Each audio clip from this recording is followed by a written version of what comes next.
केंद्रीय गृह मंत्री अमित शाह ने आज 3 आपराधिक कानूनों की जो प्रदर्शनी है उसकी शुरुआत की है। इसी पर जहाँ चर्चा करने के लिए कुछ वकील इस समय हमारे साथ हैं, उनसे बातचीत करते हैं। तो क्या नाम है जी आपका? अंकित बालोटिया।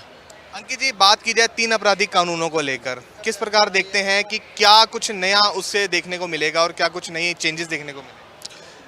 पिछले कानूनों में बहुत सारे लकूनाज थे, काफ़ी कमियां थी, तो इन 3 कानूनों के माध्यम से दूर करने की कोशिश की गई है।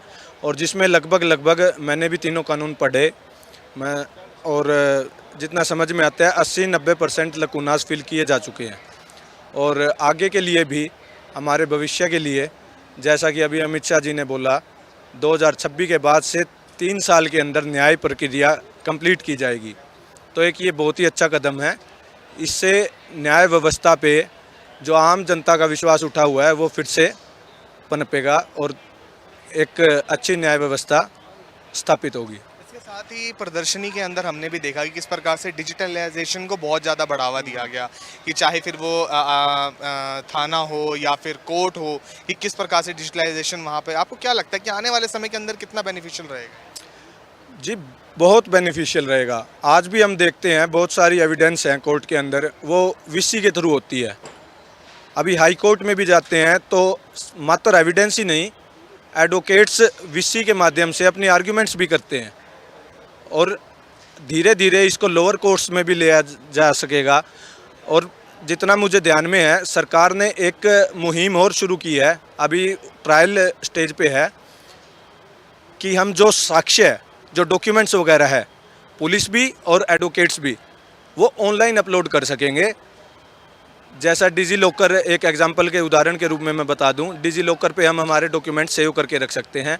वैसे ही बहुत ये लीगल फ्रेटर्निटी में हम डॉक्यूमेंट्स अपलोड या फिर उनको अपने यूज़ के लिए निकालना ऑनलाइन माध्यम से हो सकेगा। तो आगे के लिए ये बहुत ही अच्छा कदम मैं मानता हूँ सरकार ने उठाया है, और बहुत बेनिफिशियल ना सिर्फ हमारे एडवोकेट्स के लिए बल्कि आम जनता के लिए भी होगा। क्योंकि कई जगह क्या रहता है, आम जनता टेक्नोलॉजी में बड़ी एक्सपर्ट होती है लेकिन उनको कानूनी जानकारी, तो वो उन रिकॉर्ड्स के माध्यम से अपने केस को अप टू डेट रख सकेंगे और काफ़ी कुछ अपने हिसाब से वो डील कर सकेंगे। आपका क्या नाम है जी? Neeraj Goyal, secretary bar association Tohana. Neeraj ji, आज जो 3 आपराधिक कानूनों को लेकर जो प्रदर्शनी की प्रकार देखते हैं, कितने बेनिफिट? पहले क्या होता था, न्याय पाने के लिए सालों साल लग जाते थे। इससे क्या था, जो भी पब्लिक थी, कुछ विश्वास था। अभी नगर पालिका या कोई भी घटना होती है तो हम कहते हैं आईसीयू इन कोर्ट, हर एक बंदा यही बोलता है आईसीयू इन कोर्ट। उनको फिर भी कहीं ना कहीं भरोसा था न्यायपालिका पे। बट जब कानून वाला 3 साल का निपटा अवधि है, अपना मुजरिम भी कह लो, तो इस चीज के ऊपर जो एक प्रेस का बहुत बड़ा रोल होता है। क्योंकि कोई घटना हुई, किसी को नहीं पता चला शहर के अंदर क्या हो गया। आज मीडिया एक ऐसी चीज बन गई है कि उस चीज को ऑन द स्पॉट लाइव दिखाती है, जिससे कि पुलिस को भी हेल्प मिलती है।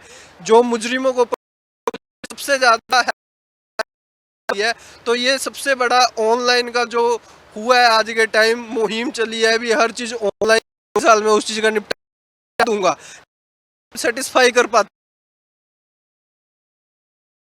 उससे जल्दी जिसके अंदर निपटारा करना है।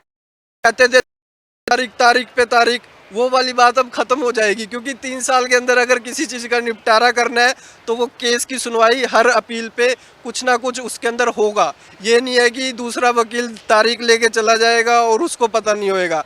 अब हम तकरीबन कोर्ट में देखते हैं होता नहीं है तो दूसरा डेट है, तो उनके ऊपर जजेस के ऊपर भी प्रेशर रहेगा, दोनों आए और उसके ऊपर तो जो केस चल रहा है वो केस देंगे, ये नहीं रुका हुआ केस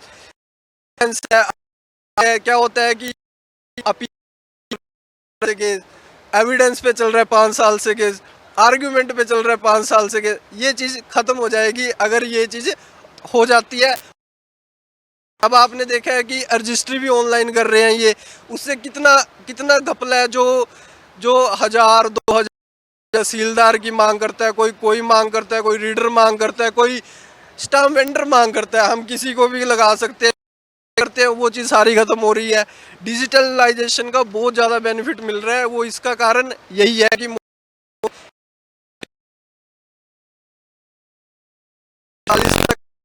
अपना भारत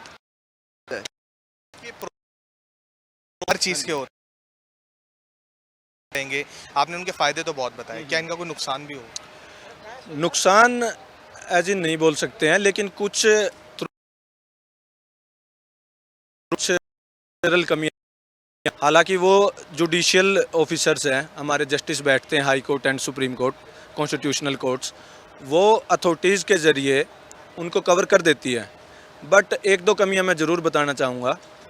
जैसे महिलाओं के खिलाफ अपराध है, उसमें एक बायसनेस की पिछले कुछ टाइम से एक्सप्लॉयटेशन होता है, बायसनेस दिखाई देती है कि वो महिलाओं के तरफ ज़्यादा फेवर करता है।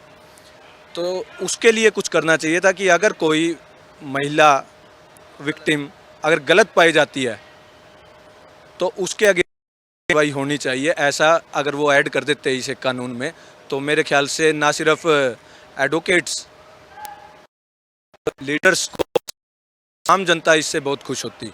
ये और एक आगे आने वाले समय में अमेंडमेंट के जरिए हम देख भी लें, क्योंकि काफ़ी महिलाएं जो करती हैं, तो ऐसा नहीं सभी गलत, लेकिन ज़्यादातर मामले उसमें गलत हो जाते हैं। और जो सही है कि अपने अधिकारी का गलत फायदा उठाते हैं। कुछ लोग उठा पीसते हैं, कौन जो जेन्युइन पीड़ित होते हैं,